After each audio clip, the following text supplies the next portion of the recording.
በመጀመሪያ ሶስት ነገሮችን እንላለን። ፖፖ ምንድን ነው?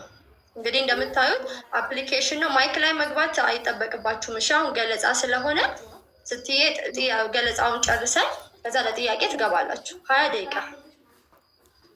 ፖፖ ምንድን ነው? ያው ኦንላይን ስራ ሲባል እናውቃለን። ኦንላይን ስራ ማለት ምንድን ነው? ፊዚካሊ ያልሆነ ወይ በአካል ሄደን ቢሮ ውስጥ ሳንገባ የተለያየ ነገር ሳንሆን ባለንበት ሆነን የምንሰራው ስራ ኦንላይን ስራ ነው። የፖፖ ላይቭም ኦንላይን ስራ ነው። ፖፖ ላይቭ አፕሊኬሽን ወይ ፕላትፎርሙ ምንድን ነው? ኮይን አምራች ፕላትፎርም ነው። ልክ እንደ ሌሎቹ እንደነ ቲክቶክ እንደነ ዩቲዩብ ሶሻል ሚዲያ ፕላትፎርም ነው። የሶሻል ሚዲያ ፕላትፎርም ስለሆነ ይኸው እኛ ተገናኝተናል። ከዛ በተለየ ደግሞ ፖፖ ስራ የሚሰራበት ሰዎች ኦንላይን ላይ ገንዘብ የሚያገኙበት በጣም ብዙ ሺህ ዶላሮችን ሰዎች እየሰሩበት ያለ አፕሊኬሽን ነው። እዚህ አፕሊኬሽን ላይ ነው እንድትሰሩ ኢንቫይት ያደረግናችሁ፣ ወይም እኛ እዚህ አፕሊኬሽን ላይ ስራ እየሰራን ገንዘብ እያገኘን ነው። የሶሻል ሚዲያ አፕሊኬሽኖች ሁለት ሀሳብ ይዘው ነው የሚነሱት። የመጀመሪያው ሰዎችን ኢንተርቴን ማድረግ ሊሆን ይችላል። ከዛስ ኢንተርቴን ሲያደርጉ ግን ለራሳቸው እንደ አንድ ድርጅት ገንዘብ መስራት ትልቁ ግባቸው ነው።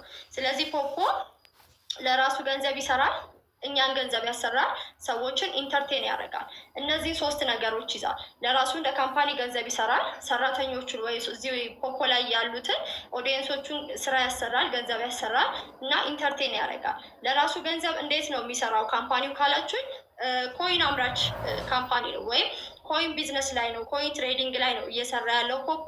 ኮይን ትሬዲንግ ላይ ያሉ ቢዝነሶች ወይም ኮይን ትሬዲንግ ላይ የሚሰሩ ፕላትፎርሞች እንዴት ነው እየሰሩት ያሉት ለሚለው ቲክቶክ ለእኛ ለሁላችንም ቅርብ ስለሆነ ትልቅ ማሳያ ይሆናል። ቲክቶክ ያው ብዙዎቻችን ቪዲዮ እንለቃለን፣ ቫይራል እንሆናለን፣ የተለያዩ ማስታወቂያ በመስራት ለራሳችን ገንዘብ እናገኛለን። አፕሊኬሽኑ ደግሞ ገንዘብ ለራሱ ይሰራል። ለዛ ነው የተቋቋመው። ሰው እንዴት ነው የሚሰራው? ለምሳሌ ቲክቶክ ላይ ምን አለ? ቲክቶከር ወይም ላይቭ ስትሪመር አለ፣ ጊፍተሮች አሏቸው እነዛ ላይቭ ስትሪመሮች። ስለዚህ በዚህ መሀል ነው የቲክቶክ ገንዘብ የሚሰራው። አንድ ላይቭ ስትሪመር ያንን ጊፍተሩን ኢንተርቴን ያደርገዋል። ሶ ያ ጊፍተር በምን አማካኝነት ነው ለዛ ሰውዬ ጊፍት የሚሰጠው? በኮይን አማካኝነት።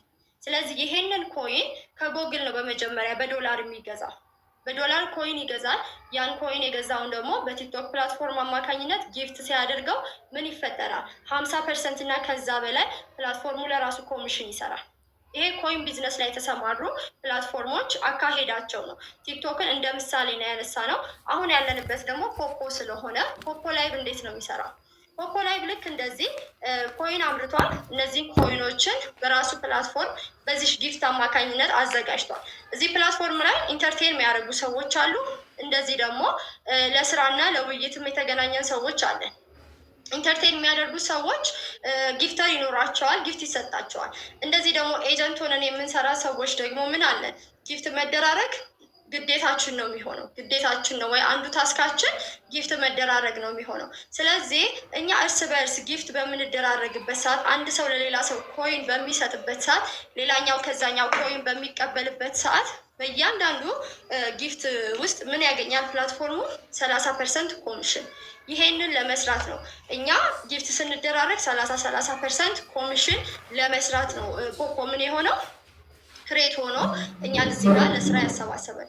የዚህ ፕላትፎርም ጥቅም ከእያንዳንዱ ጊፍት ላይ 30% ኮሚሽን ለራሱ መያዝ ነው።